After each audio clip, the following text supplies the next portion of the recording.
We all have a home at Knox Central. The culture in Knox County fuels us. It drives us to band together from all walks of life.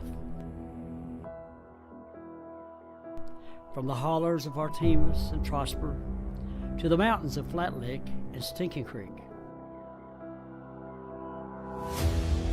The Cumberland River flows through our old Kentucky home. The hills of Cannon and Girdler to the familiar streets of Barberville. Our legacy depends on Knox Central. We are one county, united by one school, with one vision. Knox Central Panthers back to Rupp Arena. 3 years in a row, folks. We all have a home at Knox Central. And we're facing in Knox Central, Class 4A regional champion. Knox Central High School. All you have to do is ask yourself, why not KC?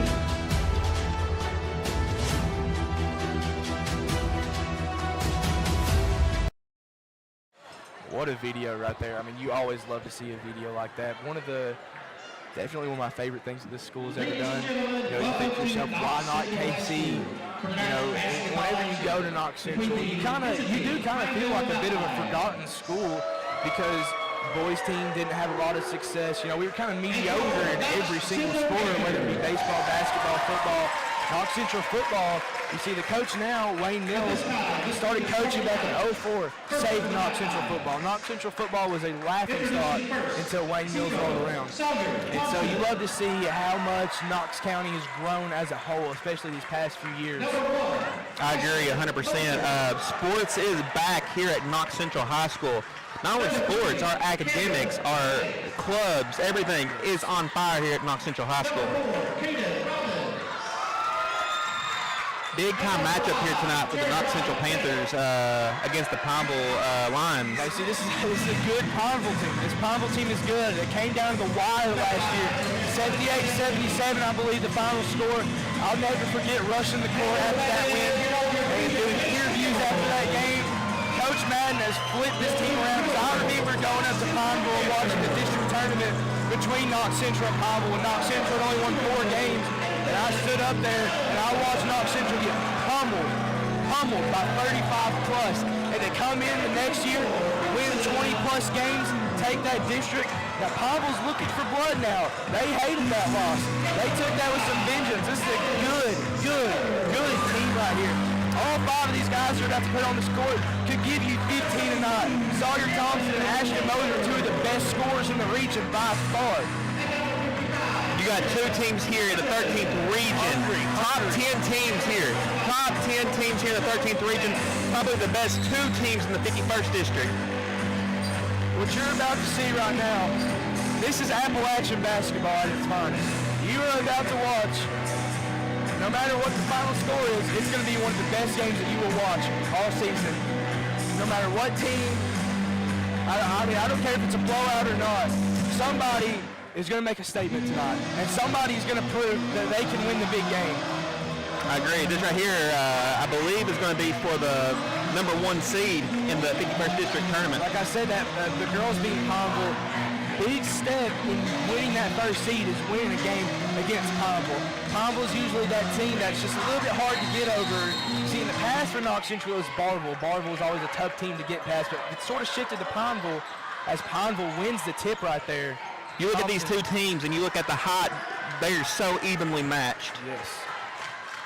And you see so many different starting 5s. There's a nice bucket right there for number 5 from Pineville, Jeremiah Beck.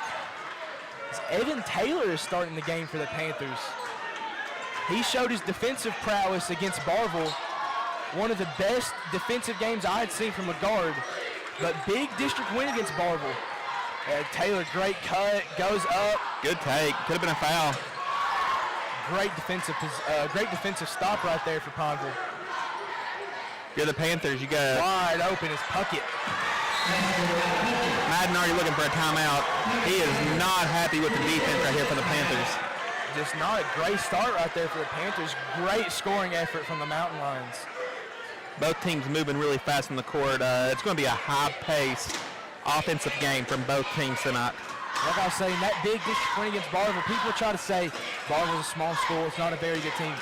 People don't understand the rivalry between Knox Central and Barville. And Knox Central, they have dominated that rivalry, but with Barville, I remember going up to Barville that same year I was talking about the Barville game. I remember going to Barville and watching our team get pummeled by Barville. And I remember how I felt during that game. That last year, you have a lot of controversy over that in the district tournament.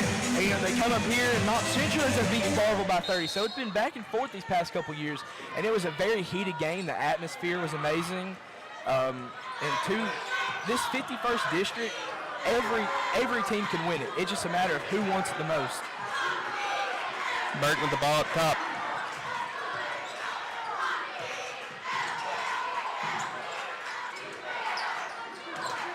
Panthers looking for some offense here. Good three there from Titus Summers. Hey!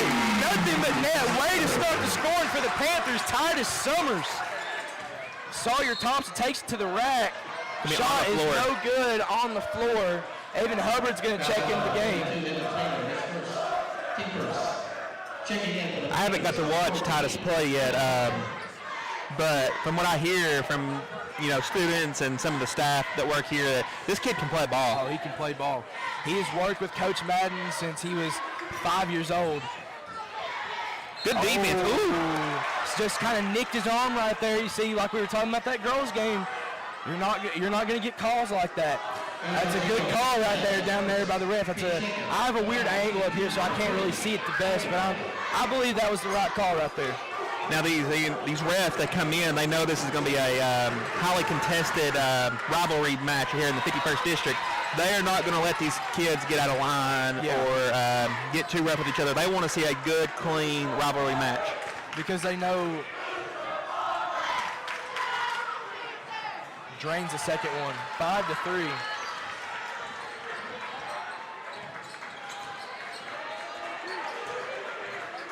Good the Panthers here. You want to see some offense with Grayson Burton. And he takes it. Ooh. Misses it. You see, this team can succeed without Burton. As a good tip there from Nathan Dunn. I know Nathan Dunn hasn't really had a great scoring season so far. But Nathan Dunn's one of my favorite offensive players to watch. I played with him in middle school, and I've known him pretty well growing up. Is he so lanky? Sawyer Thompson calls his own name right there, and it pays off. Huge three there from Sawyer Thompson. But he's so lanky, and so he has the build, and a great take there from Summers. He has the build of a guard. He is a guard through and through, weight, size, height-wise, how he can move and how fast he is. He's a guard. I had the opportunity to coach against Dunn and Evan Hubbard when I coached at Central Christian Academy for the basketball team. And I just remember when I played against Dunn, I had to double team him every single play because, like you said, he plays like a guard, built like a forward. He's so lanky, but at that age, he was able to handle the ball and take it to against any player. And you see, and I've had to guard against him in practice, whether it be practice scrimmages or whatnot, is that he will just use these moves. And he will just get right. Good shot by Burton. Great shot there by Burton. But he's like, where you say, so lanky, and he can just slide right through every little crevice in the defense. He can just move that ball, and if you try to strip it, he's so fast with his hands. Sawyer Thompson misses a three right there, lets it go out of bounds. Panther ball. You see, the Panthers, in my opinion, they are a team that if you do not have a double-digit lead in the first quarter, you are in trouble. Yeah, you're not safe. That lead is not safe at all. You have to be up big on the Panthers because, like I said, deep benches are what matters here in the region. Sawyer Thompson looking for charges. Summers misses the wide open layup. That's a tough bucket right there. Sometimes the hardest buckets are the ones that are wide open. Great move there from Ashton Moser. There's nothing you can do about that. That is an amazing move by Moser. There's a new rule in high school basketball, and you can call a flop now as a ref on a player. And I think some of these players need to really be careful with that because that can lead to a technical foul on your team. Yes. So Burton being able to light it up at home is a bit of a surprise whenever you watch those earlier games. He was cold. He was very, very cold against Wayne County. That first half against Harlan City, very, very cold. And when you have a shooter like Burton, sometimes that happens, and that's where you need your team to step up behind you. Because, yeah, we know you're a great player. We know you're a great shooter. Sometimes you're going to have those cold spells, and that's when your team has to step up. And that's great with the Panthers here because their bench is they're so deep. They can bring anybody in at any time and help out. Be a foul and done. I believe he's got 2 now, and they're going to sit him. I do believe that was the correct call, though. Great jumper right there as it hits off, but still a great move Panther right ball, there. should It's be. gonna be Panther ball. But Jeremiah Beck, a really good addition to this Pineville team. He's able to go up strong. He can play good defense. As I just realized, Lucas Olmstead, another freshman that checked into the game. Coach Madden said he wanted to use him a lot more. And if you watch those JV games, I know a lot of people don't, but he gets on the floor. I know you were talking about Kalen Smith. That's who he's courting, but it's going to be no shot on the floor. Shot is not going to count. But that's who he's courting. And they play very similar. You want to talk about people he's courting? Kelsey Smith and Austin Bargo. They play identical. And it's funny to me. I see them in the hallways talking all the time. Maybe they eat lunch together. They have a lot of classes together. And so whenever you see them take the mannerisms of each other in a sport, you love to see stuff like that. Summers over to Burton, gets a 3 up. Hey, good shot from Burton. Three is good. Ties it up halfway through the first quarter. And if you're Pineville, that is one kid you do not want to let get hot. 3 from Beck. No good. Misses it. Good box out from Olstead. Like I said, he does the little things right. Him and Hayden Melton do the little things right, and that's what makes this team so good. Great backdoor cut from Hogan, but he can't hold on to the pass. I just realized the Mountain Lions are in the double bonus already. Yeah, that's a foul. Oh. The foul called right there. But that's what's so great about Sawyer Thompson is that whenever you go strong like that, there's nothing you could do as a defender without foul. And that's what makes him such a pure scorer is that there's nothing you can do about that. There's nothing. And if when you're the defender, you also don't want to put yourself in foul trouble. If you know it's coming, you want to try your best not to foul, but you also don't want to let up an easy bucket. Yeah, you don't want to let an easy bucket. So it's kind of one of those double-edged swords.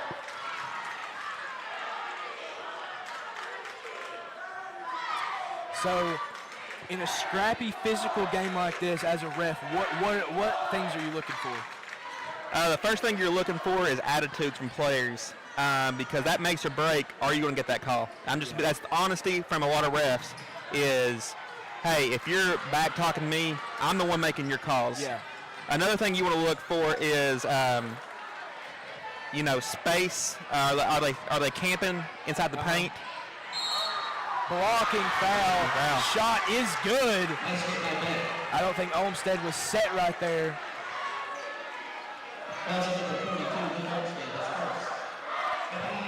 When you're having to defend that really quick player and they outspeed you, setting your feet quick is very tough.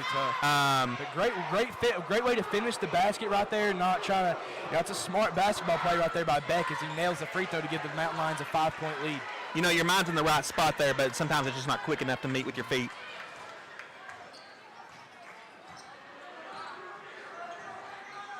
Three from Burton. Bang! Cuts the lead to 2. 3:20 left in the first quarter. Huge 3 from Burton, who's been on fire tonight.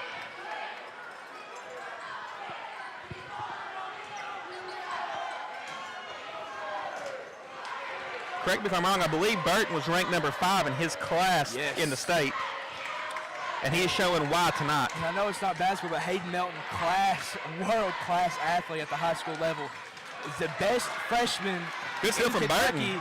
Goes up to Hayden Melton, the number 1 ranked freshman in the state in baseball. Top 150 in the country in his class. I had the opportunity to coach Hayden in baseball, and I see it every day, man, how good he is. Multi-sport kid. I was on that team, and I remember, that season. I mean, to be frank, it wasn't a very. It was not a very good season. But Hayden shot is no good on the floor. But I remember Hayden. We would play teams like North Laurel, and they'd be throwing guys who's throwing 75 miles an hour. In middle school, that's hard. And he would come to the dugout, and he'd tell the guy who's on deck, he'd be like, he's throwing light work, like it's nothing too heavy. And he would go 3 for 4 with 2 doubles and and, a single, and he would have a great game, and everybody else would be 0 for 4, 3 strikeouts, and he would always stand out, and that was as a 6th grader. He's been one of the best hitters in the region. Last year, he batted .500. Yep. If you bat .500 in the major leagues, you're automatically. You're getting a max contract, dude. You're getting $500 million. It doesn't matter. Hitting, the only sport where succeeding 3 out of 10 times is you're one of the best, at least in your area. 17-18, Pineville on top here. If you're a team, you only win 3 games out of every 10. You're thinking that's not a good record. If you're shooting shots and you only made 3 out of 10 attempted shots, you think that's not good. In baseball, you get those 3 out of 10, man, I'm on fire. I can't believe I'm doing this. Like, that's a big thing.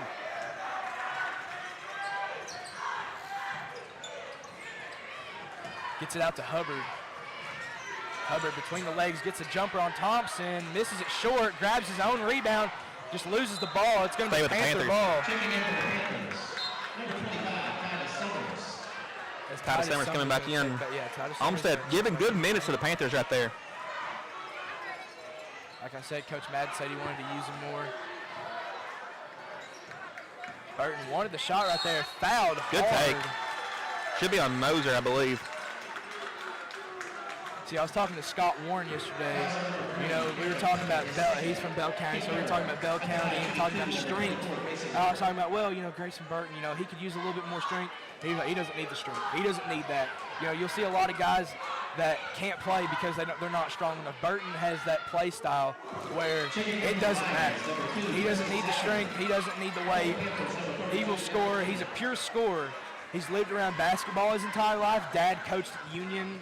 Almost his entire life. It's always been around. He's played AAU ball. He's played at state tournaments for middle school and stuff. So he's lived and breathed basketball as he gives the Panthers their first lead of the night. Way to fight back from adversity for the Panthers. Starting off down 4-0, and then the Lions get these little leads over here. And so just being able to shut that sort of stuff down as Caden Robbins was wide open in the corner. Is it down to Moser, double team by Taylor, and Melton goes up. Good defense by Hayden Melton right there. Almost a great bucket there by Moser. Bargo stops for three. Misses it, but Melton almost grabs the rebound. Great board there by Robbins, and to go up strong. I don't know if that was a foul or not. It looked like he tripped on his own feet, but they have a better view than we do. Yes, they do.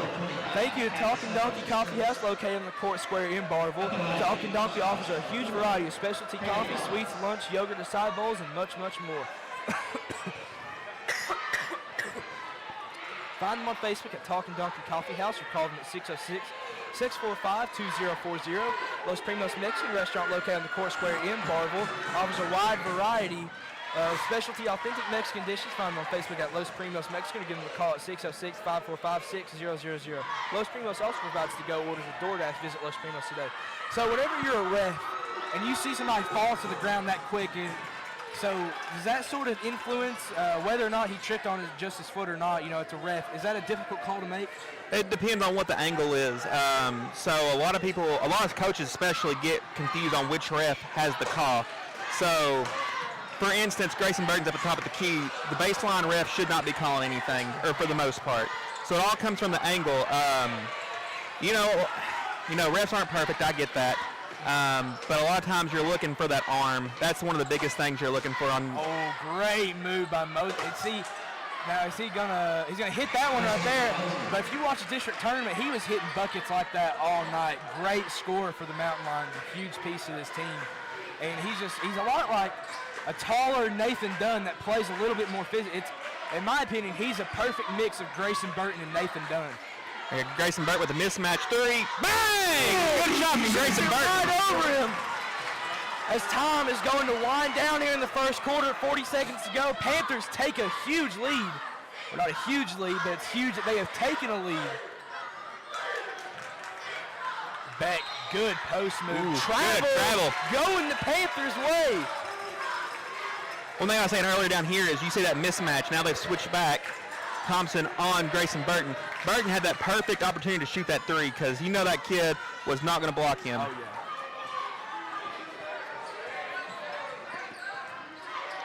Austin Bargo leading the charge here for the Panthers. Over to Melton. Melton for three. Bang! Bang! Oh my goodness! I don't think I've seen Hayden Melton take a jumper all year. What a shot! Great defense from Hayden Melton. Play up. He's wanting to trap. Skips it over the corner. Wide open for three. Moser drains it. That's automatic for Ashton Moser. Chucks it up. Oh, almost made It looked good from here, I ain't gonna lie. It did. Panthers on pace to score 100. Mountain Lions on pace to score 96. We're going to go for an ad break.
Coming back into the second quarter, we believe there was a score correction. We're not 100% sure. It might have been Melton's. It was not a 3, it was a 2. So it's 24 all right here. Christian Bargo takes the 3. Ooh, in and out. And you can tell Madden. Good hustle right there. Like I said, and that is a walk right there. But you can tell Madden told him before the game, anybody's shooting the ball. Yep. But Christian, and it's almost going in. It's not like anybody's airballed or it's been a bad shot selection. They've had a hand. Christian Bargo just had a hand in his face and was maybe a centimeter away from hitting a 3 right there. Ashton Moser got it. Huge 3 for Moser to take the lead for the Mountain Lions. As Madden is arguing a call with the referee right there. I'm not sure what the call he's arguing. One thing I will say about modern basketball in today is you about have to be able to shoot a 3 at any position you play. You look at the NBA, you now have centers shooting 3s. You look back to the early 2000s and 90s, there was no such thing as a center shooting a 3 for the most part. And even your guys that can't shoot the 3, I mean, people talk about like Shaquille O'Neal or something like that. If you look at, watch videos, he can shoot, he will drain 10 threes in a row. Just that game, it's different being in a game. And so if you ever go to an NBA game, I want you to watch the players warm up.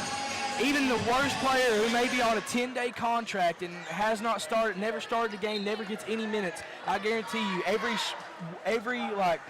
pre-game warm-up shot that they take, it will not even touch the rim. It will be nothing but net because it's just such a stark contract. 3, bang! Ties it up with a huge 3. That kid can shoot. Sawyer Thompson just bringing it up slow. Moser fakes the shot. I really thought he was going to take that. He wants it, I can tell. Yeah, you can tell he wants that. I saw Sawyer Thompson warming up from the volleyball line. Good fadeaway jumper. That's good right defense, there. though, from Christian Bargo. But he was, just kind of one-handed chucking it up from the volleyball line, just draining it during warm-ups. Titus Summers misses the jumper. Offensive rebound. Summers fakes the shot, drives it on Moser. Oh, no good. Stuffed.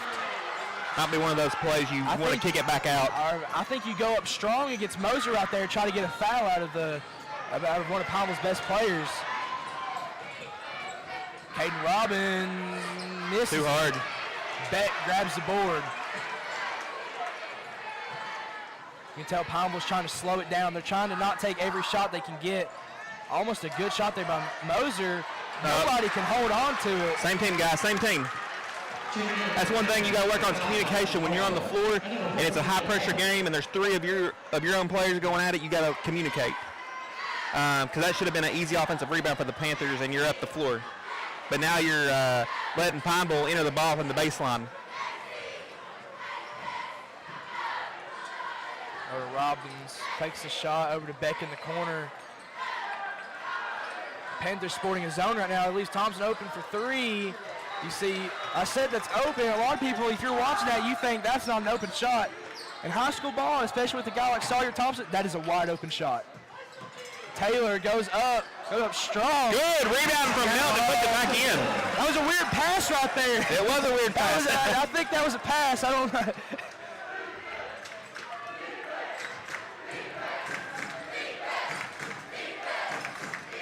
Knox Central still supporting this 2-3 zone right here. It's working. Thompson out to Moser. Got it. That kid can shoot. You cannot leave him open. I think Coach Madden knows that.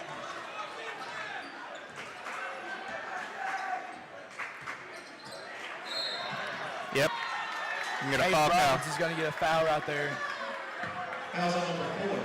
That's one of those things. I'm sorry to cut you off there, but I love watching Caden Robbins play. He is so energetic, and he's smallest guy on the court, but he brings all of the energy, and I love. He reminds me a lot of Austin Bargo. Yes. One thing is in high school ball, they'll let you get away with some of those with the touch, with the hands. But once it gets too close and you know it's consistent, then they'll start making you back off a little bit. Xander Garrison going to check the game for the Mountain Lions.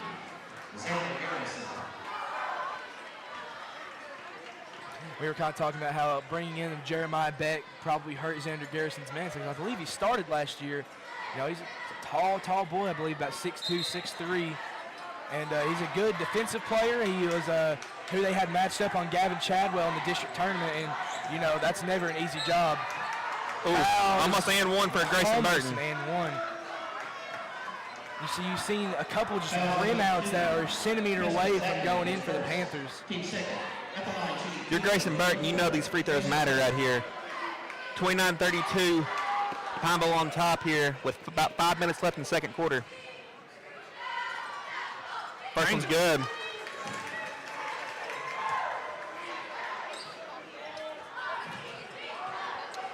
Thank you, A&G Trucking of Tyner, Kentucky, for supporting the Blue and Gold Network. Also, thank you to KBE Basketball Second one is good. London for supporting this stream. Now, KBE in London, that's what Coach Madden runs. And you see, that's kind of how he gained his name, how he kind of put some reputation on his name, was running KBE Basketball Academy. One of the most well-respected is Sawyer Thompson. Tough take right there. That's how Madden got his reputation, was running KBE Basketball Academy, one of the most respected academies in all of Kentucky. Floater from Austin Bargo, no good. No good. But whenever they had hired Coach Madden, I did not know, I didn't even know who he was. I knew he had coached at OBI, but I didn't really know his name. But one of the best basketball minds that you will find around here. Burton for three. Hey! What a shot from Grayson Burton. That momentum right there. Timeout Panthers. Huge three there from Burton to start that sort of momentum, because you could feel it swinging Pineville's way.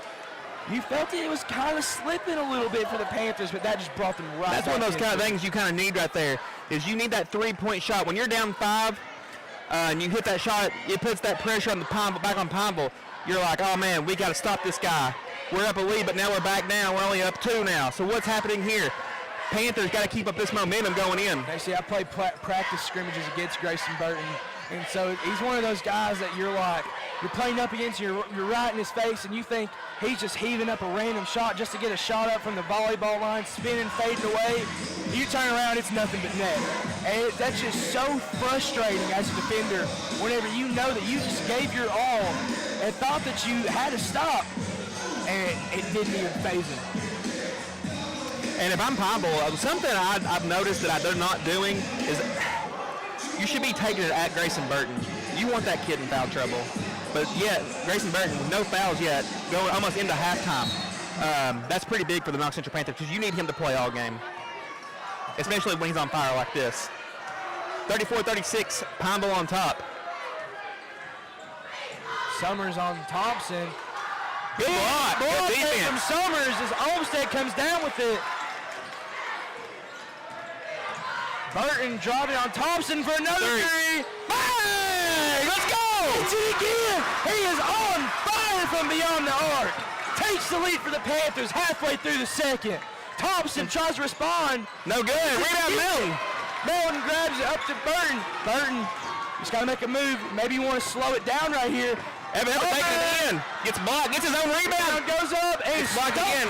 It will stay with the Panthers. Great defensive possession right there from Pineville to not let an easy bucket up. Because I remember, it's sort of similar to when they played Harlan City. They were down by 1 with a minute and 40 left. And I said, slow it down. Don't take any quick shots. You just got to get a good possession of Summers. Good shot. There's nothing you can do about that. There's just nothing you can do. And Hubbard grabs it. As soon as I said that, Hubbard takes the 3, drains it to take a 2-point lead, and they end up beating the Green Dragons. Moser up. Good defense.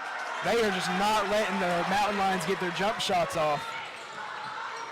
Burton over to Summers. Summers has the shot. Hubbard was open on the wing, just a little bit too late. Melton over to Olmstead. There we go.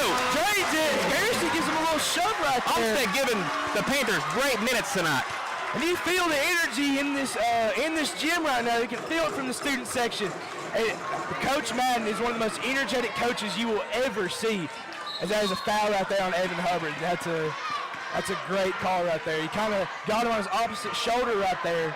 One of those things you see is, Hubbard was spaced up with him, but Hubbard lets that arm go out a little bit, and a great player like Thompson knows that, and he's going to go into that arm and get that foul. It helps slow the game down, too. 41-36, Panthers on top. A lot of people don't realize a lot of the intricacies that happen throughout, your growth whenever it go from elementary to middle school to high school. It's like you said, things like that.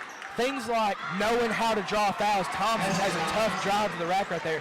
Knowing how to draw a foul is very important in high school. And you won't notice it, but there are guys that, coaches will say, not to drive against or not to try and play like this way, or they'll try and coach them to play different defensively, because they know that coaches know what guys know how to draw fouls and what don't. Said he has picked up his pivot 5 times. That is egregious. Those are at least 5 walks. That was 5 walks right there. Now you see, I give a lot of credit to referees, but I do not see how that is not a walk right there. Panthers on the lead. Summers Good take there from Summers. Oh, don't lie. Less than 2 minutes to go.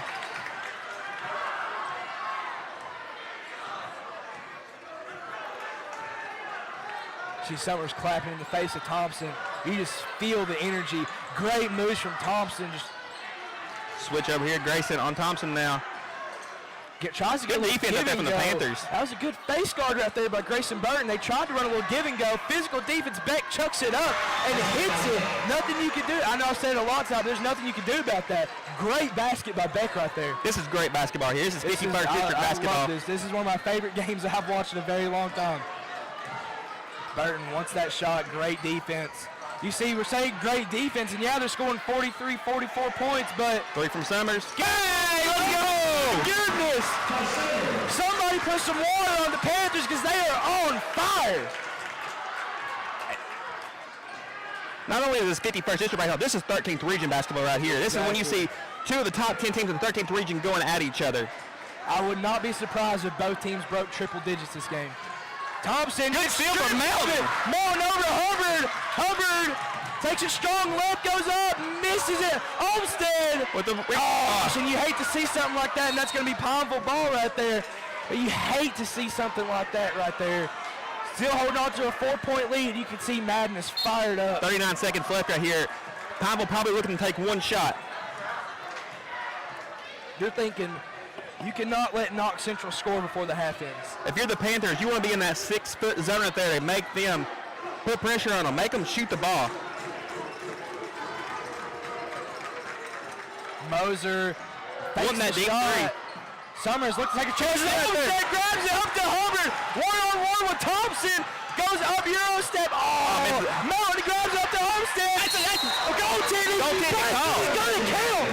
6-point lead for the Panthers with less than 10 seconds to go. Not very often you see a goaltend in the 13th Region. That shows just how high Jeremiah Beck got right there. So you cannot let us score up right here. You want the ball out of Moser's hands. You also do not want to foul right here going into halftime. Great defense, great defense. They've got to get a shot off. Good defense by the Panthers right there. This is it. 6-point lead for the Panthers going into the half. This is amazing basketball. High intensity game right here in the 51st district. Amazing play by both teams. A very fairly called game, too. We are going to go to an ad break. We will be back.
We all have a home at Knox Central.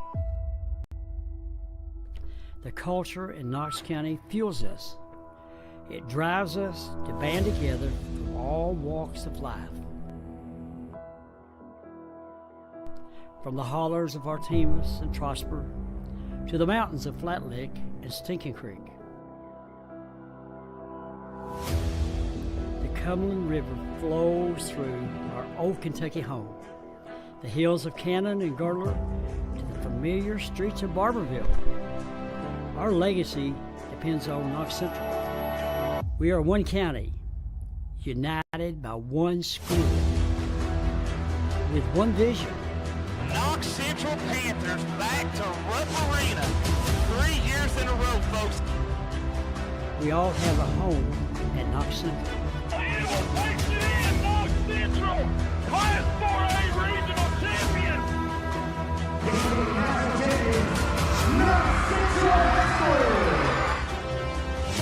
All you have to do is ask yourself, why not KC?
We all have a home at Knox Central.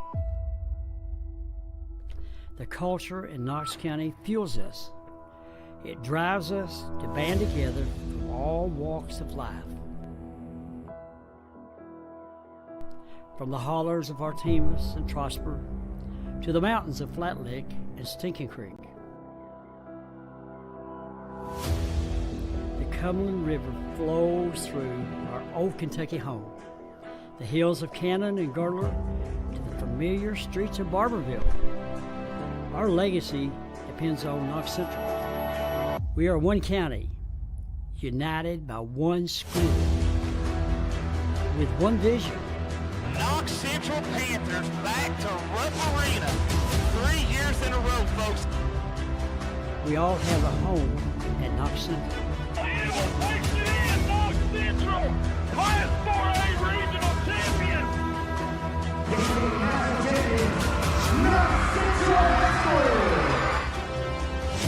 All you have to do is ask yourself, why not KC?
Great half by both teams right there. Big physical play. So what do you think Knox Central can do to hold on to this lead? Central's got to come out, and they still got to be hitting shots. I'm not saying you have to be on fire as you were in that first half, but you can't come out here being cold because what happened is, Pineville goes in that locker room, they're down 6 coming out.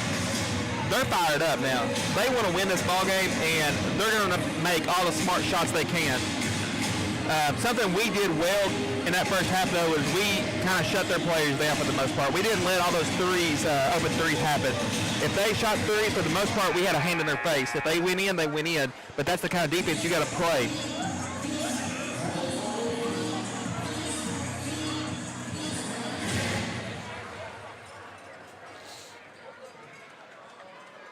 Seems to be a scores dispute down here. I don't know if there will be a score change or anything like that. Maybe a foul count disagreement.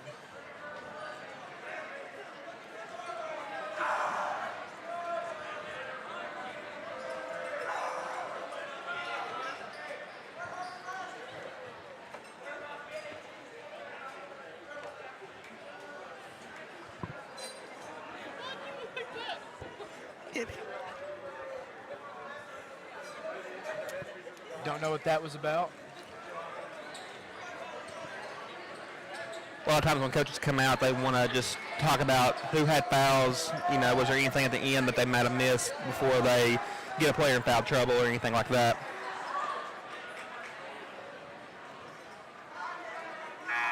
Always a dispute, too, is whose ball is it coming out to. Sometimes the score table doesn't do a good job of switching it back and forth. As a ref, that's one thing that always kind of grinds my gears is when somebody doesn't keep up with whose possession it is coming out. So what's like a big argument that you always get from coaches? Like, what is there one that stands out a lot? When a team goes on a run and you might see one team foul 2 or 3 times and they're like, where's my calls? And it's like, well, there was no calls to call. And coaches are good at getting the refs here. It's natural. You have to do it as a coach. You have to learn how to do it because it's a mental thing. Panthers in a looks like man zone or a man defense coming out. The zone was working, so I don't know how I feel about the man defense. At least Caden Robbins wide open for 3. It's a good rebound from Dunn over the back. Foul on Jeremiah Beck. Yeah, he missed it. That was a wide open 3. You don't like that. Looks like Pineville's going to come out in a man-to-man press. I'm surprised that they're pressing, to be honest. I feel like the Panthers have proven that they can beat the press pretty easily, especially against teams like Barville. Long 3 from Burton. Bang! Let's go! Goodness. I mean, that was, oh my goodness. Nobody in this gym expected Thompson wanted to try it. No good. Every time, rebound done. Every time Burton has hit that 3, Thompson has tried to come down. Thompson or Moser will come down and try and match it. Summers for 3. Hey, let's go! Oh my goodness! We're going to get a timeout from Pineville. 12-point lead. Full timeout from Pineville. 7 minutes. Knox Central staying hot coming out from that half. My goodness. Thank you to Mountain Advocate newspaper for supporting Knox Central media students and the stream. Mountain Advocate is Knox County's most reliable source for news, printing, copier sales, and much, much more. Stop by and see us at 214 Knox Street across from Subway in Barville, or call 606-546-9225. Also find them online at mountainadvocate.com. Thank you to the Talking Donkey Coffee House located on the Court Square in Barville. Talking Donkey offers a huge variety of specialty coffee, sweets, lunch, yogurt, acai bowls, and much, much more. Find them on Facebook at Talking Donkey Coffee House or call them at 606-645-2040.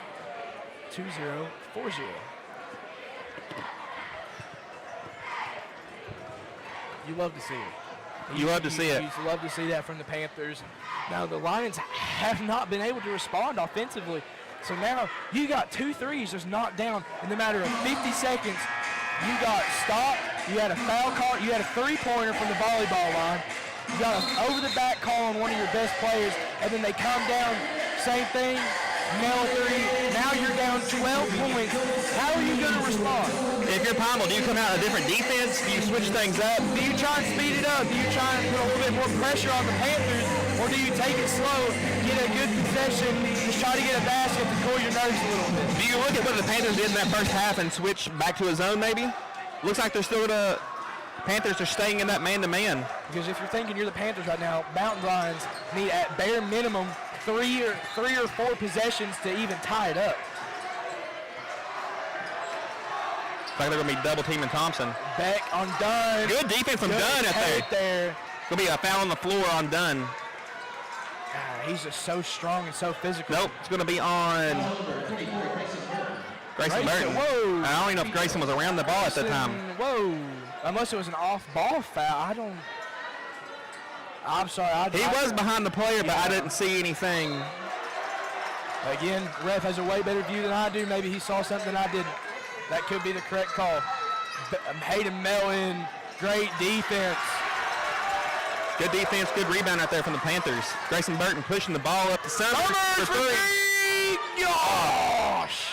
He can hit the contested ones. Like I said earlier, sometimes the wide open shots are the hardest ones. Hayden Mellon almost gets a huge stuff right there. Yeah, Mountain Lions are getting out of that full court press. It was not working. Grayson Burton bringing the ball up this time. Last time you see him, he throws a pass from the 3-point line down here. Over to Evan Taylor. Taylor almost gets a screen from Dunn, drives it on Moser. Good take. Euro step. Oh my! That was a beautiful Euro step up there.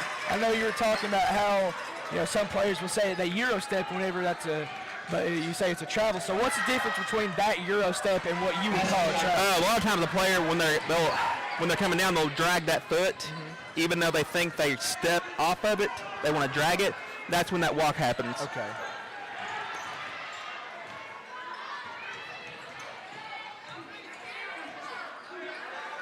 Summers getting pressed by Beck. Summers taking it left out to Taylor in the corner. Taylor over to Burton. He's got a hand in his face by Sawyer Thompson. Great defense. I see that's quality defense right there, and that's a tough call for that ref to make. Great defense there by Sawyer Thompson. Thompson playing great defense there, but what happened was his body, I think his body just stayed on him for too long. If I'm Thompson, I'm backing off just a little bit. But then what happens whenever you back off of Burton? He stops and shoots. So that's what makes him so difficult to guard.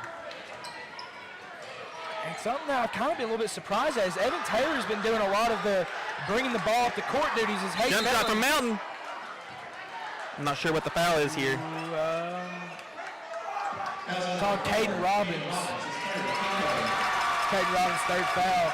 The student section gets pretty pumped up, but you can tell, like I said, I love watching him play. I know he's energetic, and a lot of people don't like an energetic player on the other teams. They think it's obnoxious. But I see it as an athlete. I see it as passion. It's showing that you're passionate for the game. Now, whenever you start using, like, bad words and you start being, like, a bad sport, like yelling, like, let's go, even if it's something small as a foul or out of bounds, it goes your way. Whenever you're pumped up like that, it means you want to win. One of the perfect examples of a great, energetic person is Hannah Melton. Oh, yes. I think she is the perfect person. She gets her team pumped up. She's a leader on the floor. She lets people know where they're supposed to be, and that's what you need on every single team.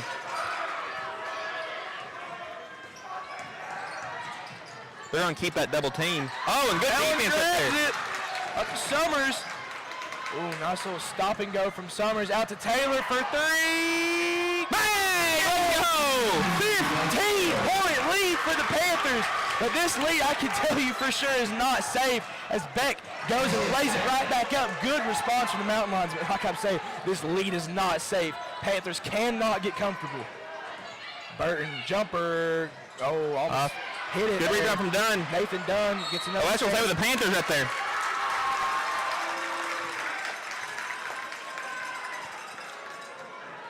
As these next few possessions could decide whether the Panthers run the Mountain Lions out of the gym, or if the Mountain Lions, they can easily come back and win this game as Melton fakes the shot. Good take from Melton. As Moser played some great defense right there. Moser brings it up, crosses over on Dunn. Dunn, going to be a foul called out there. Count the basket. Great response here from the Mountain Lions after going down 15. Coming down, calm, cool, collected as Moser gets a basket right there. A foul on Nathan Dunn. Going to go to the line for one. If you'll see, a lot of coaches will talk about body language. Body language means a lot, especially in your opponent. Whenever you look over and you see your opponent sucking for breath on his knees and you're standing straight up just fine, you feel like you could go a million more miles, it drives you. It drives you. You say, I want to put this guy on the floor and I want to make him have to ride the bench. We had some subs right there. Number 5, Austin Bargo, and number 14, Evan Hubbard. And I'm surprised Austin Bargo hasn't gotten a little bit more playing time today. You know, you kind of want a physical bruiser out there against Pineville, you would think, but, I mean, it's working, so. Good take from Grayson Burton. Almost gets it in there for the and one, but he'll shoot 2 at the free throw line. Foul's going to be on Ashton Moser. That's just his first foul. Ashton Moser's done a great job of playing good defense, but that's only his first foul of the game.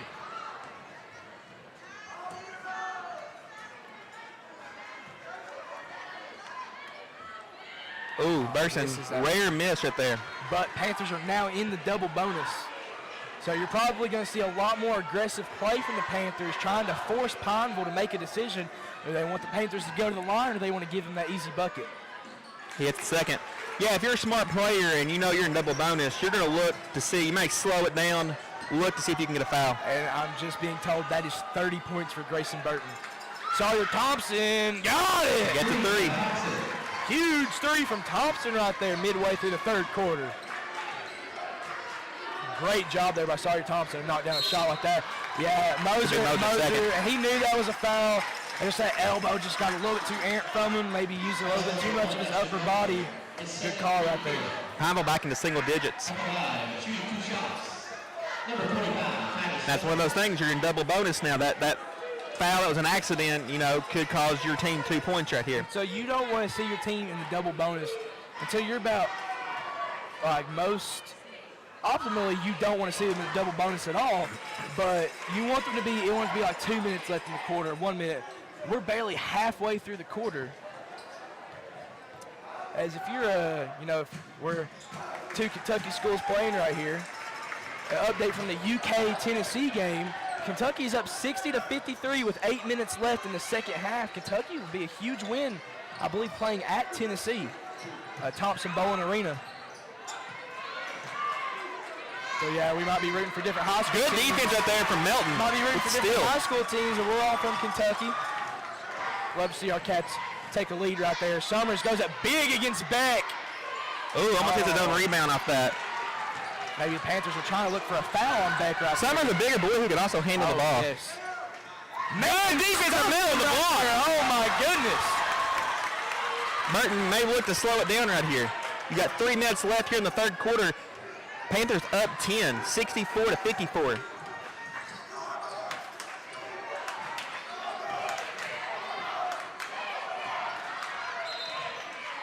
It's going to be out of bounds, mountain line ball.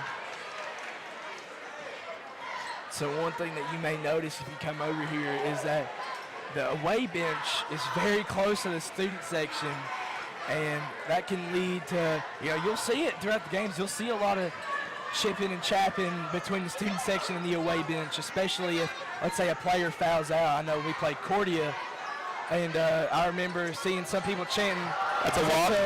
It's another walk right there, but one of my buddies just starts chanting "Too sweet" after Braden Mills hits a 3, and everybody just kind of looked at him and was like, what are you talking about? And not even a week later, we had the whole school chanting as he misses that layup right there. That should have been over the back on Moser, but didn't get called. That's going to be, looked like it was out on the mountain lines. It's going to be out on the mountain lines, but Too Sweet, and while, we don't do it anymore, brought together Knox Central better than anything that I can remember. One of my favorite moments, especially as an athlete and being at the school, you love to see stuff like that. When the whole school came together, we beat Pineville, student section rushes the court, we all take a picture for the Mountain Advocate, and we're holding up the horns for the Too Sweet. You love to see stuff like that. Hubbard for 3! Yeah, a little off. This is it. Oh, Thompson got open court. Thompson quick. Robbins misses the shot. Could have been goaltending, but they got a foul. I think that, I just realized, I don't think a jump ball has been called all game. We got quite a few in that girls' game earlier, but I've not seen any jump balls. I don't think there's been a jump ball call, and that's surprising. Especially in a physical tight game like this right here. And that's only Bargo's first foul, so he's afforded, there's 10 minutes left in this game, but he has 4 more fouls to give. So if he keeps playing physical against Thompson and Moser, who have 3 fouls, 2 fouls, that's a foul right there. Count the basket. Tough take right there. Pineville with that and 1 will bring it back into single digits. Panthers up 8. Let's see if Pineville can bring it to 7. Evan Taylor has worked his way into the rotation very well, junior here at Knox Central. I do believe Titus Summers is a senior. Evan Taylor, Titus Summers, 2 Summers players. is a senior? Yes, I believe so. As Tyler Thompson makes the free throw, but they came in right before basketball season started, and have obviously been very big additions to this team. Burton takes it. Oh. Just misses it. Going to call it a carry. He's going to call a carry right On there. Pineville, it's going to be Panther ball underneath the basket. Sorry, Thompson doesn't like that call. So what happens a lot of time is you got that rebound, or you think you've already started your dribbles, and you bring that hand underneath. When you think it's a side, they're going to call that a carry. But you don't see carries called at this level of basketball. Carries are a very uncommon call across all levels of basketball. Melton for 3. It's going to be a 2. It's going to be a 2. Good shot from Melton. You don't see Melton take a whole lot of jump shots. But he can make them. He's showing you. Great move from Moser. Cannot get it. Good bucket. Doesn't even touch rim right there, but that was a great move. Taylor. Summers for 3. Hey, let's go. Roll back Adam. 12-point lead for the Panthers.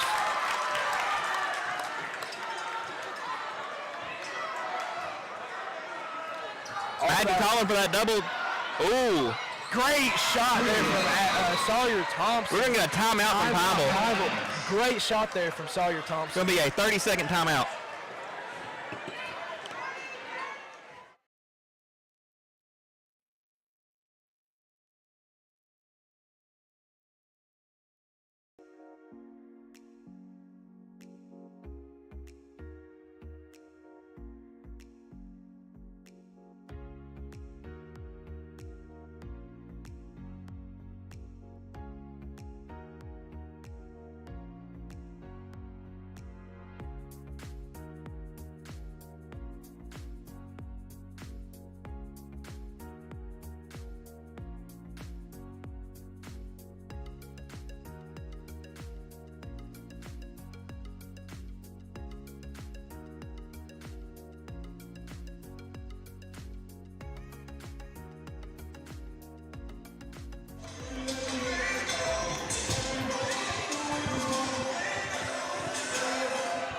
We're back from the timeout in the third quarter. 58 seconds left. Knox Central up 69-60. Pineville doing a full court press. But like I said, the full court press does not work on Knox Central. No, they're easily breaking that press every single right time. Over there, over to Hubbard, taking it, looking for a foul.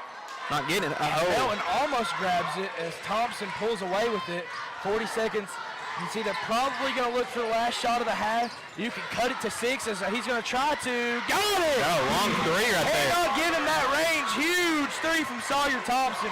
Great way to respond to it. Panthers probably looking for that last shot, but he's like, I'm going to take the opportunity. Let's go ahead and see if we can get one more. Grayson looking for that screen. Oh, that's a flop. If I'm not wrong, can you not call flops a technical foul? Your first flop is a dead ball. Second one will be a technical, team technical.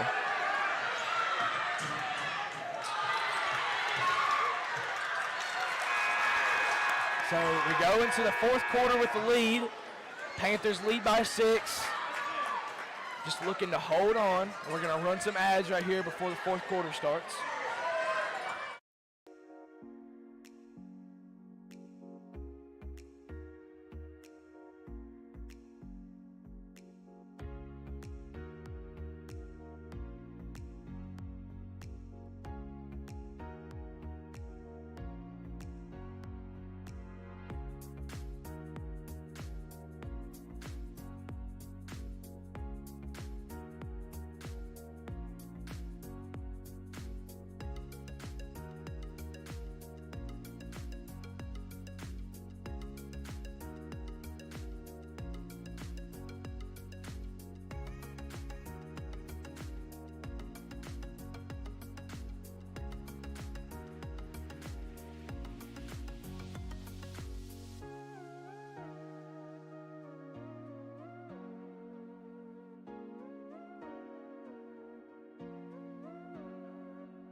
I mean, it's the fourth quarter.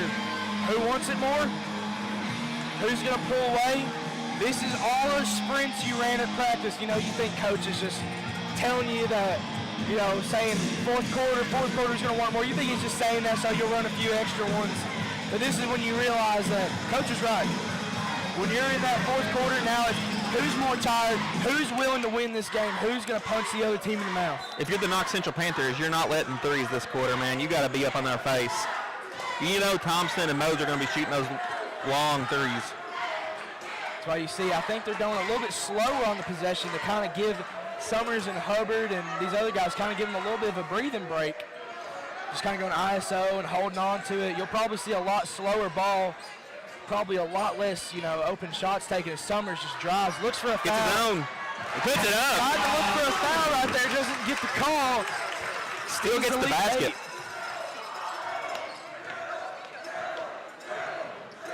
I think if you're the Panthers, you follow what Madden was doing that last quarter, and you're double teaming Thompson and Moser. Foul right there. Only thing I can think of on that is he went up. He stayed straight, but he went up, and that's when you find if you're a good offensive player, you're waiting for them to go up and take that bump, go into them. That's Burton's second foul. I do like I like Pineville's jerseys. I think they're very, very clean. I will say one thing about these refs tonight. They have let the players play. Now, you love to see that in basketball.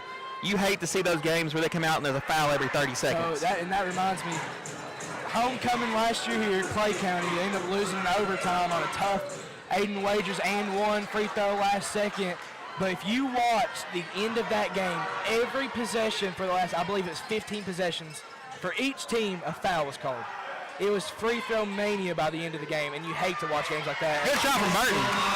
Burton knocks it down. You see, that's why I feel like this team isn't really fazed by Pineville knocking down threes in their face, because they know they can make shots of their own. Good defense from Burton. Great by Moser there, though. Up to Hubbard up ahead. by himself. Goes up. And one from Hubbard. Takes it to the rack and gets the foul. What a smart basketball player. Knowing that player was trailing him, probably threw it on his shoulder. Go ahead, lets him come in, bounces off, and hits the basket. Kenneth Puckett, his third foul of the night. This is a Pineville team that took a reigning state champion Lyon County to the wire in the All-Ace quarterfinals, I believe, taking down Bishop Brossard by 30. Oh, Sawyer Thompson. Misses the layup. See, usually that's a foul. That's almost That's going to be Panther ball. That is almost automatic for Sawyer Thompson. You're surprised to see that. Man, when you're a good player and you miss those layups, it really gets in your head, too. Up to Hubbard for three. For three. Ooh, off. Melton for the rebound. Melton. Ooh, that's Sawyer Thompson playing physical. Foul called. I don't know if it'll be on Sawyer Thompson. I think somebody nicked his arm.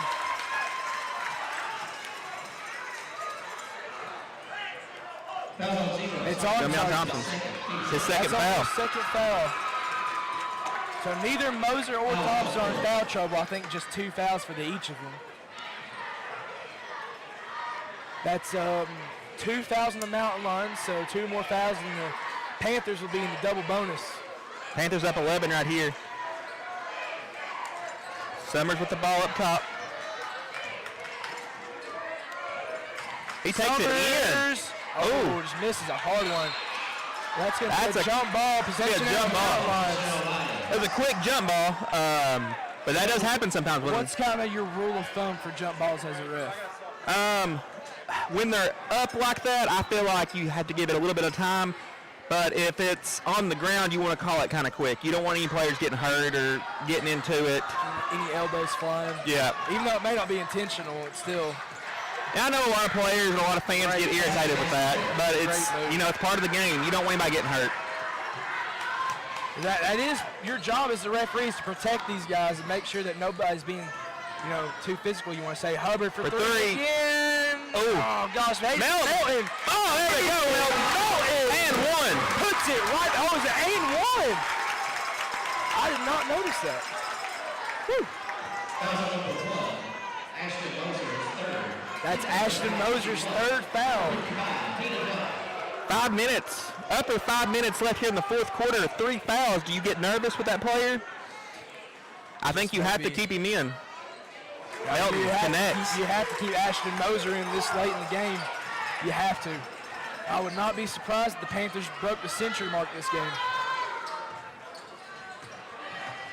Jeremiah Beck. Good defense from Melton. Good. But a good put back there by Beck. Beck. Grayson Burton pushing the ball up. That should stay with the Panthers. That's going to be Panther ball.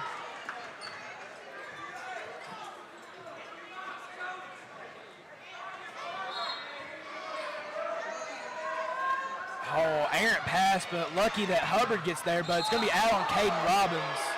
Whoa. Seems like there's a little bit of shoving right there, but it's all part of the game. That's going to be one of those things you're both going after the ball in unintentional contact. Yeah. But, especially as an athlete, sometimes, you are in that situation. You think, somebody shoved you intentionally or somebody's intentionally trying to hurt you. A lot of times they really aren't. But I get it as like, you still get frustrated no matter what because you're on edge in a game like this. Puckett out to Robbins. 3, it's going to be off. I think his foot was on the line there, though. And that's a foul on Burton. On the floor. That's a foul right there. It's one of those fouls where Burton was not able to control his body.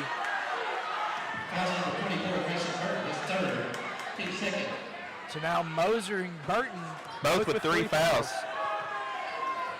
And that's one of those fouls, you know, it happens, but you're glad it's not a shooting foul. And you best not believe Pineville's quitting this game. Oh, that should be a charge. Oh, there we go. He lowered the game. When you lower that shoulder, that's going to be an automatic offensive foul. Bargo's going to check into the game. Give Summers a break. I think he may have knocked the wind out of him. Oh, nope. Summers staying in. It's going to be Evan Taylor checking out of the game. Burton, hard defense there from Thompson. Good defense from Thompson. Burton, that looks on. Bang! Oh my goodness. I think Thompson talking some smack to him, and he wanted to respond with a 3. 39 for Burton, unofficially on the night. Oh, that's a foul and a half right there. That is a foul. Good call. Thompson's going to try and respond right here.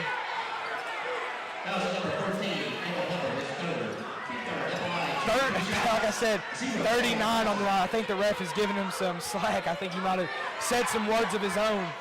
Well, I think Grayson may have gestured something, but, you know, that happens in the heat of the moment. And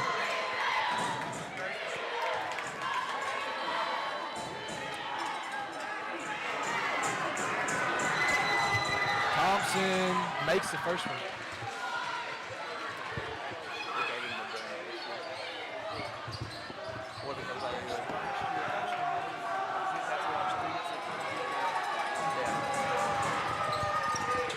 Drains it. 81-70, Panthers on top here. About 4.5 minutes left in the fourth quarter.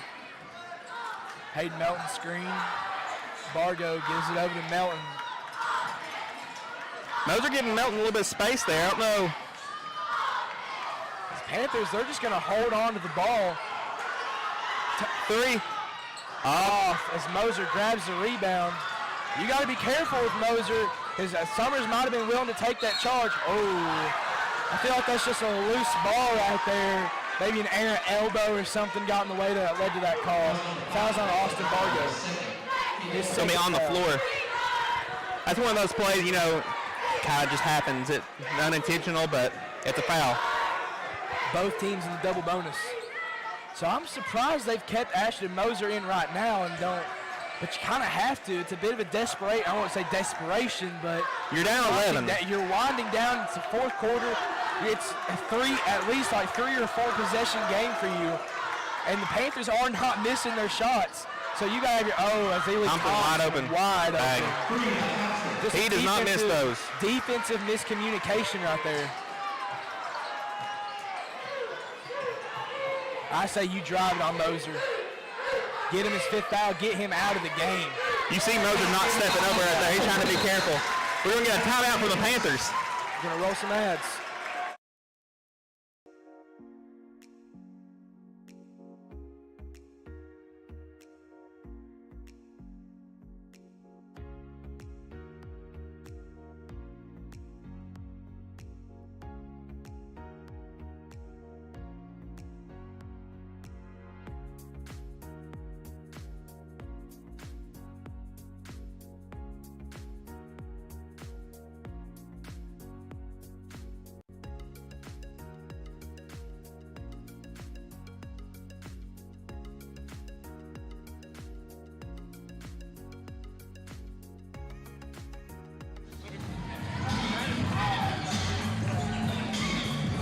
Coming out of the timeout, 3 minutes and 50 seconds left, 83-73, Panthers on top. The school record in this gym, I don't know, I don't think it's a school record, but in this gym is 52 points. Javante Turner, when Reed Shepherd came to town, they ended up losing. I think that final score of that game was something crazy, like 117 to 113. Blue and Gold had 3,000 viewers at one point for that game. That was a huge game. I remember that like it was yesterday. They are not giving Thompson any space. Beck. Tough take by Jeremiah Beck. Skips it up to Taylor. It's going to be out of bounds. That should stay with the Panthers. Not go out of bounds. Moser. Good defense. At the rim. Up to Taylor. Over to Hubbard. Takes it in. Oh, rebound Milton. What's the call? I believe It'll be a foul on the floor is what it's going to be, I think. Puckett. That's his 4th foul. So that's Moser with 4 fouls, Puckett with 4 fouls, Thompson with 3 fouls. Evan Hubbard at the line, shooting 2 in the bonus. Sinks the first. As we talked about earlier, these free throws so important here in high school basketball. Hubbard trying to shoot one more to put it to a Double-digit lead. double-digit lead right here. 85 points for the Panthers. Here's the Panthers here. You still do not want Thompson or Moser shooting those threes right here. Evan Taylor, he's asking for a screen. He's probably going to shoot it right here. Oh, I knew Taylor was waiting for it. Oh, I was going to say it. Hubbard with the rebound. Matt Puckett, almost his elbow, almost got Hubbard's head right there, which would have ended his game. Here's the Panthers here. Do you want to slow it down or do you want to keep on firing? And I keep mentioning Puckett, who hasn't been, amazing this game. But if you watch the All-A Region Championship against Barville, Puckett was probably the reason they won that game. A lot of big buckets there at the end of the first half. Burton's just asking him just to play hot potato with me. Let me just dribble around you the whole time. We'll play this game all night. Hubbard will take it in and score! Basket by Evan Like Hubbard. you were saying earlier, Ashton Moser did not step up right there. That's one of those things that hurts too in these final minutes of the game. Because I think where Ashton Moser is such a good shooter that Good defense. that coach is telling him, would you rather give up the 2 and then knock down a 3? As Hubbard for 3. Goes for Bang! drills it with less than 2 minutes to go. 90 points for the Panthers. That's going to be a foul right there. I think it's going to be on Burton. That might be his 4th foul.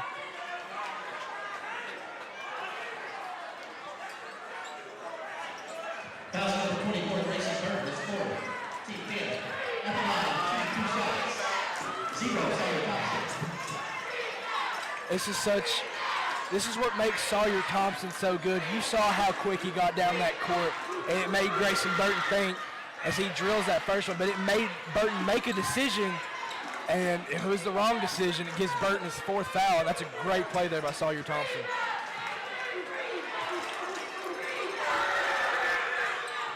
Knocks down both of them.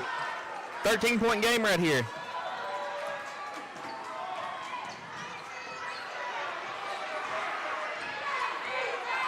Time is winding down. You have around 100 seconds left in the game, and Coach Madden's thinking, I can play hot potato all night.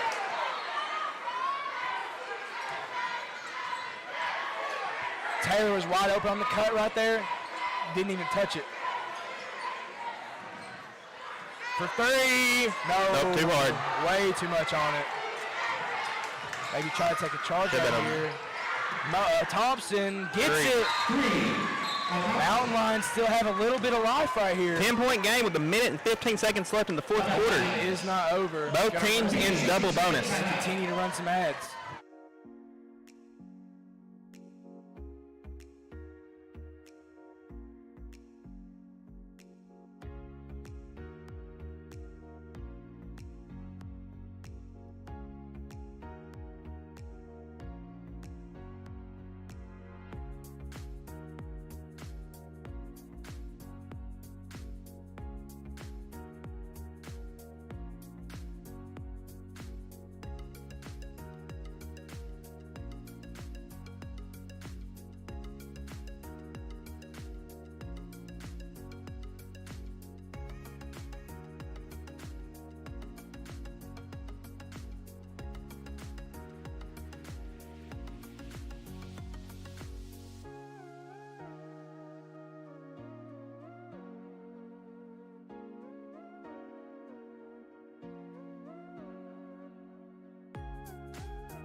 Minute and 15 left to go. Mountain Lions are not out of this game just yet. No, and they're showing that they are playing tough. Even with a lot of fouls on individual players, they're coming out and they're playing aggressive. Oh, just physical play right there. That would have been Puckett's 5th foul. Should be Panther ball. But Puckett, I'm surprised he's playing as physical as he is right now. That would have sent the Panthers to the line. Probably would have knocked 2 shots down and would have had him on the bench. You would have hated to see that if you were the Mountain Lions. The Panthers, you know, they don't have to score for the rest of the night. They can just play hot potato. Good take from Summers. I did yes. not think you take that shot right there, and that's going to be a foul, and they're going to go to the line for 2. That's an awful series of events right there. You know, it may not be that big, and you're thinking Panthers are up 10 with a minute to go, but that's probably the worst series of events for the Panthers that you could have had right there.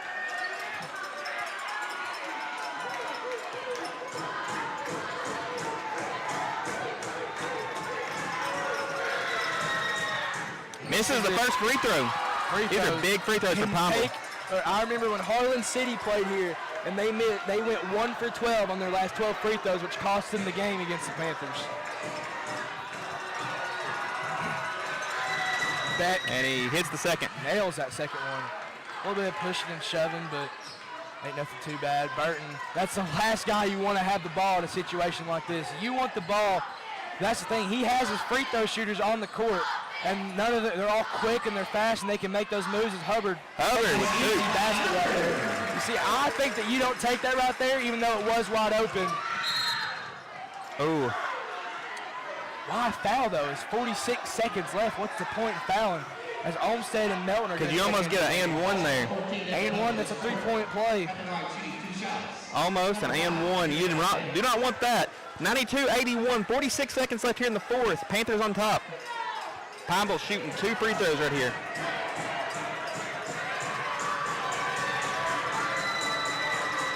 He misses the first one. You probably don't want Beck at the line. If I had to say, you probably, if you're the Mountain Lions, you probably want the ball in either Olmsted or Melton's hands shooting these free throws if you're going, because I assume they're going to start fouling after this. I wouldn't be surprised if he missed this intentionally right here and they did a little stunt with okay. So usually some teams like to do a little hook and pull method down there in the post and for an intentional miss and maybe get a basket up. So I think where he didn't make that first free throw, they didn't want a chance, you know, missing both and giving the Panthers. Looks like there's going to be a double technical here on Thompson and Summers. A little bit of mouth on both teams. Passionate, man. That's just being Summers passionate. didn't like Thompson kind of throwing Olmsted.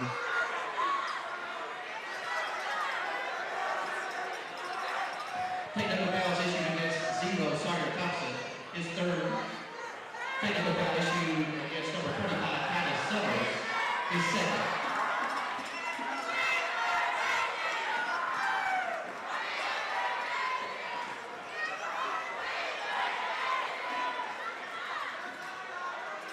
I'm not sure what the discussion is here. If you're the Panthers, you cannot risk anything so like suspensions. You cannot let your emotions get to you. You're up by 10. You have the ball. 46 seconds left. Do not let your emotions get to you. Moser's not even in the game, so that's one of their best scorers. They're not even in the game. You know, you kind of want to maybe get it to the guy that has Puckett on him because Puckett has 4 fouls. Thompson has 3 fouls now with that technical foul. See, I didn't know that a technical foul also contributed to your foul count. Yep. I thought it was a completely different foul. If you end up on the flop rule, if you flop, it goes toward your team, not yourself. So that's one thing on that.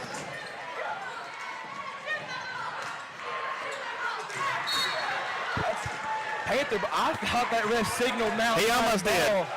And he switched it last second.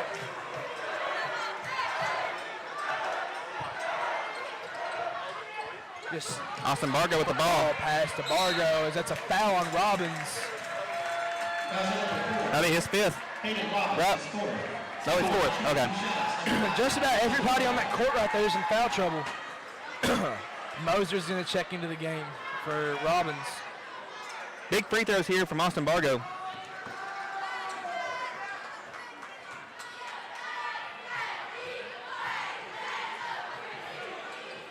Sinks the first one. Taking over the Lions, number 1, Ashton Moser for the Panthers, 55. Taking Delta. The 0 April. Burton's not in the game, so I don't think he'll hit the 40 mark. Actually, I think he's checking in as I said that. Austin hits the second one. Definitely an underperformance in scoring for Austin Bargo so far this game. Moser just Good chucks defense. up. Desperation heave right there. Melton holds on to it, gives it to Bud. Oh, getting a little shovey and pushy. Now Puckett's going to get on the pond for that one. That is his 5th foul. Evan Hubbard's going to take 2 shots to put the Mountain Lions on the bus heading back towards Pineville.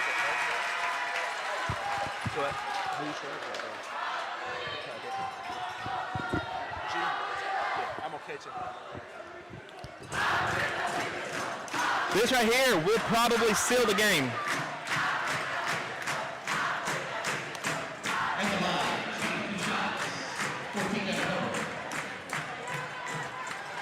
Harrison, I will tell you, this right here was a good basketball game. Yeah, it very much was. As Hubbard misses that first one. Changing in for the Panthers, number 24, Mason Strickland.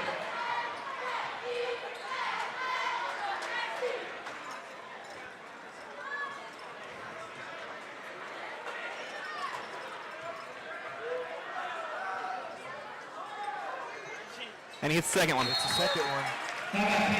Timeout Panthers. 95-82. Roll. Panthers on top with Probably 28 seconds left. Our last roll of ads.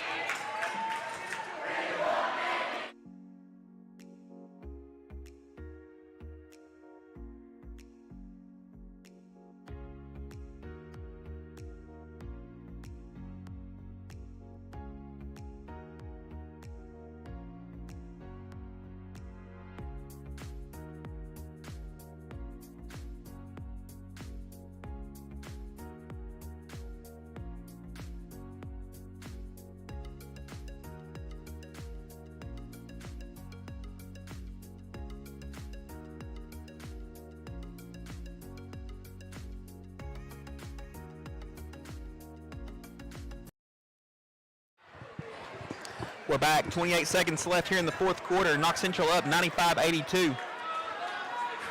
I'm sweating up here. I'm not even in the game. Now, normally this is a game that's probably out of reach at this point, but you will see. I think Pineville will check up some threes right here, and they're the kind of team that will make them. I'm kind of interested to see why the ball is in Beck's hands right there. You'd think you'd want a 3, put it in Thompson or Moser's hands. There's a foul on Thompson. As you can see, Coach Madden getting fired up down there.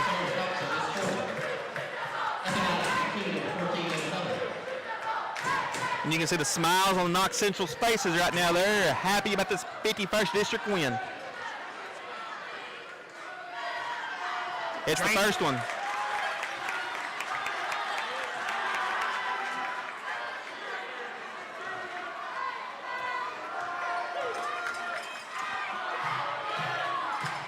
And hits the second one. Hits them both. 97-82, 17 seconds We'll left. probably see a desperation heave right here from the Mountain Lions. Just Starter Thompson probably going to check something up. Just let him score it.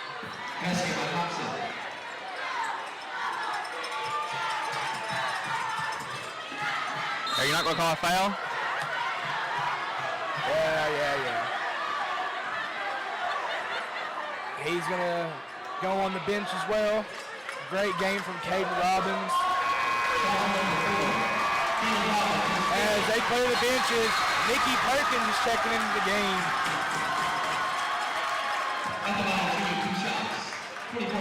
Going to get a subs in after these free throws. We got Lucas Vaughn, Jackson Bargo, Nick Perkins, Braden Hodge. and Braden Hodge. And Connor Mills. Going to be FKC Panthers.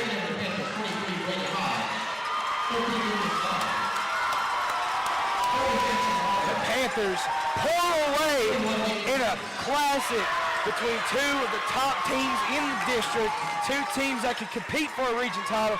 The Panthers wanted it more, and they went out there and got it. And now they're sending the Mountain Lions packing home towards Old Richland Creek.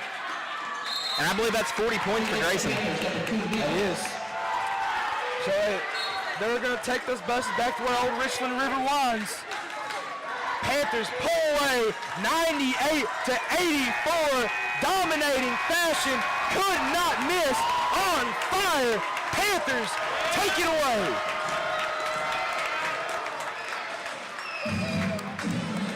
When you see those Panthers falling on, you're gonna see them win another time.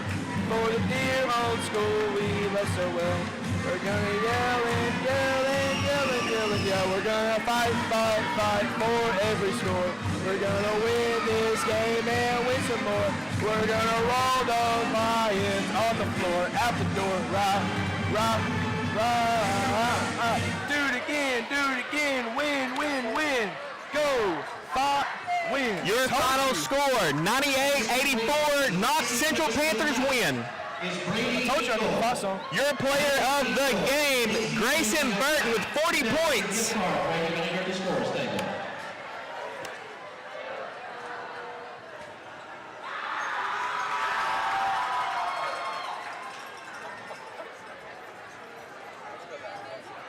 We're going to roll some ads. We're going to get Coach Madden up here, and we're going to get Grayson Burton 40 points on the night for the freshman. We will be back.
Here we go. I'm here with player of the game, Grayson Burton. Congratulations, Grayson.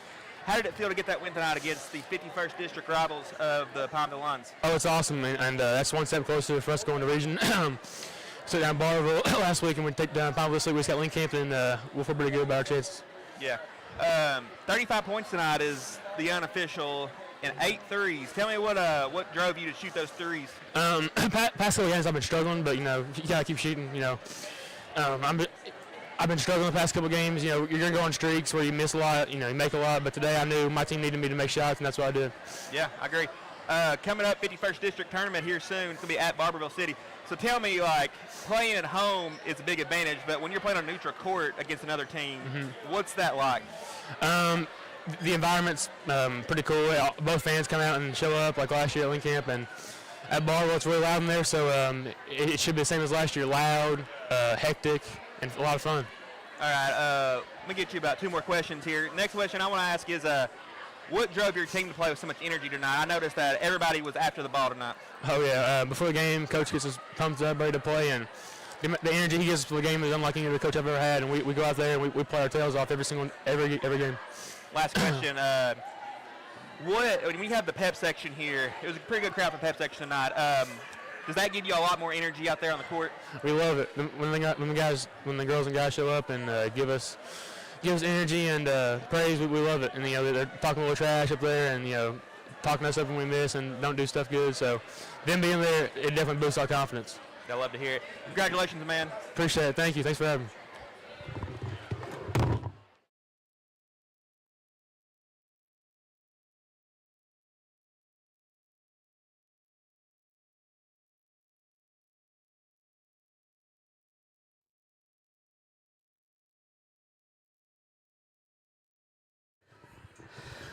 Congratulations, Coach. A huge district win. You see a lot of shades of the emotion that we had district championship last year. 1-point game. You scored 98 points as a team. You almost hit that century mark. How did you feel offensively going into this game? Did you expect an explosion like that? Yeah, we practiced all day yesterday. They're a great team. We're a great team. We both can score.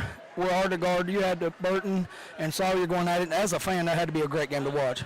But we knew if we could step our defense up just a little better than they were, that would be the difference. We got 3 or 4 stops here and sort of pushed the lead out. Our defense was the difference.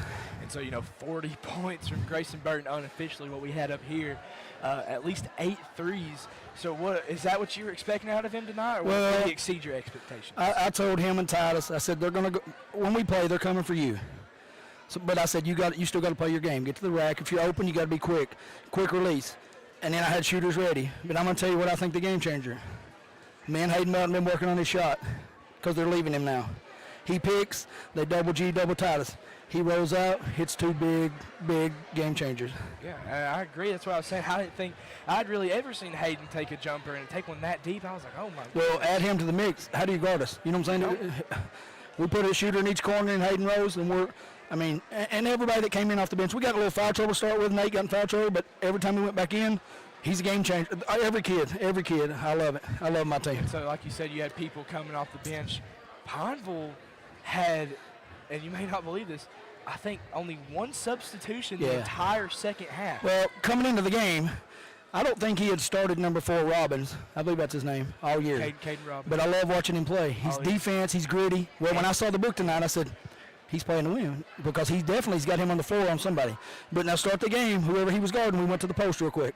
Mismatch and sort of made him have to change. But he coached, hats off to them. They're a great team. And Coach Levy does a great job. I told him when I hired him, and he did too, he said round 2 is going to be fun. So that's what we're looking for. But now we got a big district game Friday night to finish this out so we can lock the 1 seed up. This was probably the most important game. And a lot of people may not understand this. We won Friday at Barberville, played so hard. Saturday we went down and got beat. We led the whole game Saturday. 2 minutes to go, they took the lead. They beat us 11. We started fouling. Sort of a trap game. But I really think the loss Saturday, some people may think this is crazy, the loss Saturday pushed us to here. Oh, yes, 100%. A lot of people don't realize that. I'm an athlete as well. I play football. So when we started off the year, we started off 0-2 in games that we thought that we should have won.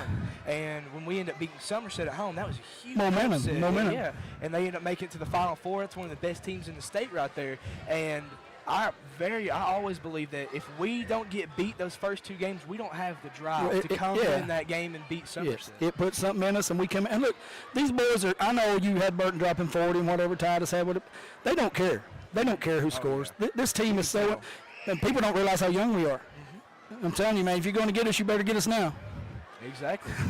And so, we talk about deep benches, and it's like, how does it feel knowing that you have 4 guys that whenever somebody messes up, and that's one thing I love about your coaching style. You see a guy mess up, you turn around, you look at the bench, you say, come on, I'm going to get somebody that wants to do the job. We trade out, and then I got Coach Chadwell and Coach Mills down there. They know when he comes over, I'm not punishing him for messing up. I'm trying to take him out to say, hey, here's what you did. We got to fix this. Get you a drink, you be ready. I want to be able to look at you, go right back in. We rotate. They don't care. They go do their job. Because it's a challenge for the opposing coach, because you're like, okay, now we've got to look with this guard into the game. They're looking for him defensive. Oh wait, now we got to go to a bench, so now we got to do this. Most teams have a couple sub here and there, but they lose a little bit. We don't lose a lot when we sub. We can actually move. I can move my guards down to the big. I can move Hayden up to the ball. We're sort of a mismatch because we can. I went to a 5-guard lineup once, and it's just a hard matchup. And I had talked about it on the stream about how well defensively Evan Taylor is stepped up big time. I put him in the starting role tonight. Nothing against Bargo or anybody, but sometimes you gotta make a decision for the game. And Austin didn't play good Saturday, so I think he puts stuff on himself. He's hard on himself. So I thought, well, Evan's playing good. He can D up. I'm gonna let Austin sort of see somebody else mess up. So when he goes in, he's relaxed. He went in. I was proud of the whole team tonight. So you could score 98 points, but you can still lose if you don't play good defense. So yes. What was your defensive strategy? Well, all day yesterday, all we did was we worked. Sawyer is one of the best players that I've ever saw. He may be, to me, not nothing against any kid in the region. He's probably the smartest kid in the region to me. He reads what you're doing before he gets to you. We were going to try to push him left. I've watched 3 tapes on him. I figured it out. He goes right. If he goes right, you don't win. I mean, he's going to free throw line or something, but we push him left, and we had somebody attacking. As soon as he did that, we got 2 turnovers, or we were making somebody else take the shot. That was our plan. And I know Beck probably had 40. I don't know how many he had, but he had 30 or 40. But we were willing to give that up. I would say Sawyer still, us playing defense like that, still probably at 30. But you saw a lot of absence. We talk about Beck and Sawyer, but not a lot from Ashton Moser. Well, hats off Hayden Melton. Yeah. Hayden Melton said, I got him, and he did. He's been a quality defender, like I said. In my opinion, that putback that he had to make the lead, yes. double-digit lead after they had clawed back a little bit right there. Sawyer had just gotten an and-one, and that I believe that gave Moser his 3rd or 4th foul of the game, and that put him in foul trouble. And to put, Pineville, you say you have that 2-headed monster in Moser and Thompson, but then you throw Beck in there. Puckett was probably the main reason they won that All-A region championship against against Barville. It's still on the board in here. I said, you got to know your personnel. What's each player good at? Puckett don't go right. He won't go right. And every time he got the ball in the corner, they were sitting on his left hand. He didn't want it. I mean, I love the kid, but we watched him, figured him out as a team. But hats off, man. And I'm going to give Luke Olmstead a shout-out. Yes, listen, those 2 big buckets there. I told him he had a JV game last night, and I said, Luke, will you practice with us today before you go play? Because I think I'm going to have to use you. He goes in, and here's what he does. He may not get the rebound, but he seals his man so somebody else can get it. And he got a rebound. He missed the layup, but his attitude, like he was a game changer. Those kids, they're young, but I said, you're not going to play like freshmen. Forget it. Just play the game. Just play the game. They understand it. And I've said it on the stream that the reason why I feel like the reason why this team is so successful is that you have 3 or 4 guys that are just willing to do the dirty work and get credit. They don't care. And I try to give them credit on the stream. Like I say, Hayden Melton, he does a great job at sealing a man and creating an open lane. That's one of my favorite things that he does. We down here, my coaching staff, if G gets a good screen and scores 2, whoever set the screen gets 2. When we do a plus-minus after the game, and I can tell you, we go for 50. We want somebody to get 50, plus 50. If you get a rebound, that's a +2 for you. You take a charge, it's a +2. You throw the ball away, it's a -2. So at the end of the game, you got to show us that you're a plus. So the screen, that's a 2. The charge is a 2. You help defense get a ball slap, that's a +2. There's so many ways that we make our team winners without scoring, and they thrive off that. Yeah, and that's what I'm saying. Like, nobody's, Lucas, he only scored 4 points. Yeah. But like you said, that number one, they were 2 big buckets, and he did the dirty work. Sealed his man. And so did Hayden Melton and Nathan Dunn. These guys, they just clean it up, and they may not people up here at the scores table and on that, it will not show up on the stat sheet. It won't show up in the article for the 13th Region Media Network, but they know that what they did helped their team win the game. Well, on our stat sheet down here, and you guys may have it too, there were 7 times, Coach Chadwell keeps this, there were 7 times that the ball was shot that we got the rebound because we couldn't get it in here, but our guys jump up, and I say in practice, we run the drill in practice where if you can't get it, you tap it out. And we got a long rhythm because Hayden and them couldn't get it, they just smack it, and we get it back. Yeah. It's just a tap game. If you can't get it, try to push it out to your teammate.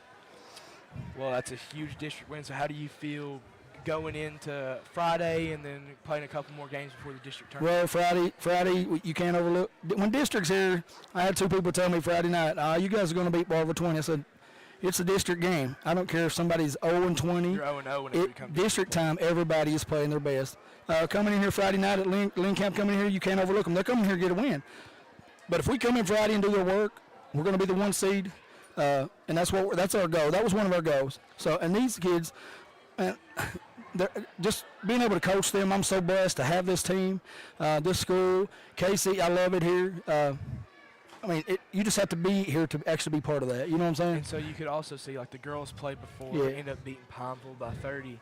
But you saw every single player, none of them went home. They went straight to the season. Well, we drove down early Saturday morning. We watched them. They watch us, and that's to Coach Warren and his staff. Those girls, I love those girls. I want them to win as bad as I want us to win. And when you become KC family, that's how it works. That's exactly how it works. Congratulations. Hey, thank you guys for doing this. You're just as big a part, just like I told the pep club. I act crazy, you act crazy, the kids play crazy. Yeah, that's what we feed the off. energy that you bring. I can see you can get as red as a tomato. I love that it. means you're fired up. But thank you guys. You guys do a great job. No problem. Huge win for the Panthers. Big district win. Looking to go in Friday. Take the number 1 seed in the district going into the district tournament. Doubleheader. Girls at 6. Boys at 7:30, going to be the same schedule as tonight. We will be streaming that, but we will have homecoming at about 5:30. Show out. If you're a Knox Central student, come get in this pep section. We'd love to have you here. Good night.